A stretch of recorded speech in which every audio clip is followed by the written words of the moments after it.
அழைக்குது கடலை நரை வந்த பிறகே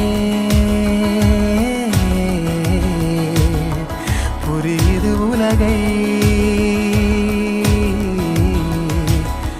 நேற்றின் இன்பங்கள் யாவும் கூடியே